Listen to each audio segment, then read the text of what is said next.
Infrastructure itself's behaving exactly as we wanted it to as a product. Since the company listed and year to date, it's actually outperforming general equities if you're just using benchmarks, our MSCI, or the S&P 200 versus just doesn't really matter, but which infrastructure assets. So the diversity we thought it would provide investors is very good, and we're as enthused about the asset class and what it provides for Aussie overweight Aussie equity shareholders who are long the Aussie market is good. I've spent a lot of time with Cohen and Steers. They still see the opportunity set as enormous and continuing to grow. And while there's some good companies in Australia, it's a limited set and they're expensive. The Aussie infrastructure and utility companies trade at multiples 50, 70% above the international peers. But being Monday and being Cup Week, I won't take up too much time. I'll hand over to Bob to let him sort of very quickly go through some of the high points. So just a quick reminder about Cohen and Steers, who we are. We're an asset management firm that specializes in infrastructure, real estate, commodities, and natural resource equities. We have about 80 billion under management in those strategies, mostly, and about 7 billion in global listed infrastructure. Here's our infrastructure team, one of the largest in the business. We have a lot of depth of experience and breadth of it. We're global analysts on the ground in London, Hong Kong, and New York, and our people are from those local markets. And so we're kind of unique in that regard that we have a lot of local people on the ground in all the local markets. A couple of the things we offer in terms of infrastructure, I talked about the experienced team, one of the largest in the business. About 7 billion under management gives us a substantial market position. So we're one of the largest dedicated infrastructure strategies. Rigorous and disciplined process we've had in place at Cohen & Steers for about 13 years. And then I'll highlight also a proven track record of outperforming the benchmark index for 11 out of the last 13 years. Just a quick reminder on how we define infrastructure. Well, first of all, it's a large global opportunity. It's well over 350 companies globally, mostly developed markets, but also developing markets. 2.5 trillion of equity market cap. So it's very, very large. So a lot of companies to invest in across these subsectors. It's the transportation subsectors, toll roads, ports, airports, and railways. It's the utility complex, electric, gas, and water, part of telecom, satellites, and wireless towers, and part of energy, mainly the midstream portion, which are pipelines. We list here on the right-hand side of this slide some of the key characteristics. In general, these companies have long-lived assets. They're in industries that have high barriers to entry, relatively predictable cash flows, and some additional special complexities that you have to understand when looking at this space. An understanding of regulation. Many of these sectors are highly regulated, and also capital intensity and the availability of capital. One of the reasons you should have infrastructure in your portfolio, in our view, is because it gives you diversification. This slide highlights the sensitivity of the various industries to some major macro drivers, such as the economy and inflation. And the key thing with infrastructure is we talk about how they all have long-lived assets, stable cash flows, but they are very different businesses, and they behave very differently depending on what macro forces are at play. So in terms of the economic cycle, if you have a bullish economic environment, some sectors of infrastructure do really well, like the transports. If you have a bearish economic environment, some sectors of infrastructure do really well, like utilities. So it's obviously good not to have highly correlated investments, so you have a lot of diffusion and dispersion in the performance according to some macro drivers. Same for inflation, same for the commodity cycle, the credit cycle, gives you diversity, and it also gives an opportunity for active managers. So this is a key slide which highlights some of the important points on why we think you should be investing in infrastructure. I'll go through this briefly. There's a very compelling secular case. The fundamentals are strong, the valuations are attractive, and there's a supportive market environment. In terms of the secular case, there are tens of trillions of dollars that need to be invested in infrastructure. Estimates vary from 50 trillion to 80 trillion over the next couple decades.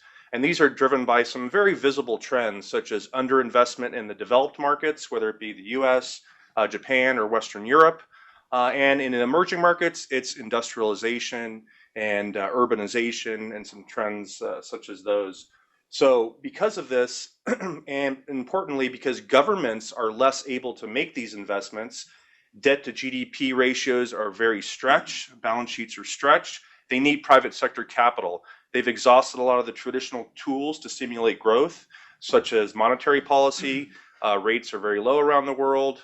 Quantitative easing has been used extensively, about 40% of world GDP so far. So they need to incent investment from private players, private sector capital, and this is starting to happen. And you can see this in attractive regulatory returns, public-private partnerships, privatizations. So for that reason, the fundamentals for the industry are strong. Quickly on valuation, the sector trades at about 11 times cash flows, EV to EBITDA. That's in line with the long-term average, but importantly, it's only 10% above the MSCI World multiple, about 10 times cash flows. Historically, the premium has been 30% over the last 5 years, 40% premium over the last 10 years. So the premium valuation is gone. The sector looks cheap relative to the broader equity markets. And then lastly, a supportive market environment. We look at what we call upside downside capture. So when the market's up, how much does infrastructure participate? It's about a 70% upside capture. So the basic math is the market's up 100%, infrastructure is going to be up around 70%. So you participate in the upside, but the downside protection is much greater. The downside capture is only about 50%. So the market's down 100%. Well, let's hope that never happens. Infrastructure is going to be down around 50%. Another example of why infrastructure gives you diversity and lowers your risk is because there's historically been a wide dispersion in returns across the subsectors. We show the top and bottom performing subsector over the last 5 years. If you take this back another 10 years, it's very consistently been like this, a large dispersion. The minimum dispersion's been around 25%. So this lowers your risk. You don't have highly correlated investments, and it's also an opportunity for active managers to hopefully pick the winners and avoid the losers. One of the reasons infrastructure has lost that premium valuation to the marketplace globally is because concerns about interest rates going up. And we know there's a greater than 50% chance of a Fed hike in December. I think it's around market pricing in around a 75% hike.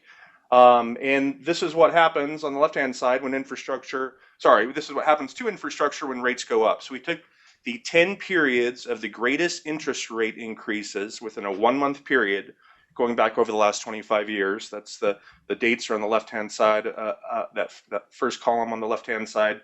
The second column is the amount of basis point increase in the 10-year treasury during that period. And then the next column shows the performance of global infrastructure versus the MSCI World. You can see the shaded regions show underperformance. So in most periods, infrastructure will underperform. And in the quarter ahead of this increase in interest rates, this period highlighted here, you have about half that underperformance. So infrastructure underperforms, it's yield oriented. Some elements are interest rate sensitive, such as utilities, so this is not that surprising. But importantly, if you look at the period after this 1-month period, again, these are the greatest interest rate increases in a 1-month period over the 25 years. The same periods, the average performance versus the MSCI World is captured on the right-hand side. Infrastructure is the blue bar, MSCI World's the reddish bar. And you can see in the 3 months, 6 months, and 12 months after that period we show on the left, infrastructure more than makes up for that initial period of underperformance. And then we highlight here just that the long-term returns have been good. Cohen and Steers infrastructure performance. This is the same strategy is in blue. This is the same strategy we have in the Argo fund. This goes back nearly 13 years. We've outperformed almost every period versus the global listed infrastructure benchmark, which is in orange. Highlight the far right period. This shows the average annual return over the last 12 and a half years. We've returned about 9%, global infrastructure around 6%. The macro outlook is for stable growth, but not off the charts economic growth. This is our macroeconomist estimates. 3% globally, which is below trend. The U.S. 2.5%. So we're actually, beating that with Friday's print. We think rates are going to go up as the market does in December, but more importantly, rates are going to stay low because the outlook for the global economy is rather sluggish. So if anything, you're seeing easing in a lot of markets still, like Europe and Japan.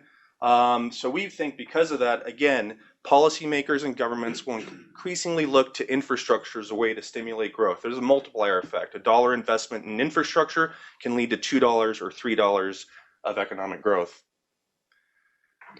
A couple examples of some companies we own in this product. The largest holding is NextEra Energy, and these companies illustrate a good a benefit you get with infrastructure, namely a stable business model, but with growth. So NextEra Energy is the parent company of one of the best electric utilities in the U.S., Florida Power and Light.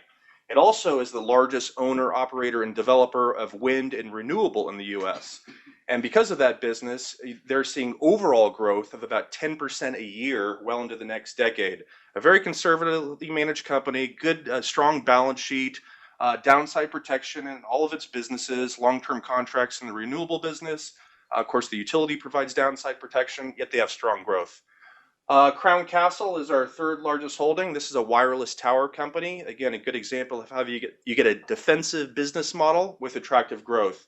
So this is a company that owns wireless towers, and they lease out space to the likes of AT&T and Verizon in the US. And they have that stable business model with high barriers to entry, long-term contracts, but again, high growth. It's growing its cash flows about 15% a year well into the next decade, because you have this huge build out of wireless infrastructure. You think everybody has a tablet and a smartphone, but tablet and smartphone device adoption is growing 20% a year in the US. And data growth in wireless networks is about 40% a year. So it's leading to strong growth for companies like Crown Castle. And then lastly, Eurotunnel, another example of an infrastructure company, long-lived asset with visible cash flows. Their concession goes till the year 2086. It's a monopoly asset with high barriers to entry. They own the concession for the tunnel underneath the English Channel. There's only one of those. So a catalyst for growth as well. So defensive business with catalyst for growth as they build out rail, conventional, and high speed throughout Central and Western Europe. They're going to have high single-digit growth. So another example of a good infrastructure asset. And then lastly, I'll just highlight the top 10. I think I'll get this done in under 10 minutes. So basically the common theme here is well-established companies, very, very highly regarded management teams, blue chip, good, strong balance sheets, but also high growth. So talked about NextEra and Crown Castle. We also have another tower company, the largest in the world, American Tower, which is the biggest player in Africa, India, Latin America. Some big, large pipeline companies like Kinder Morgan, TransCanada, Union Pacific, the largest railroad in North America, and a couple utilities, and you've probably heard of Transurban as well.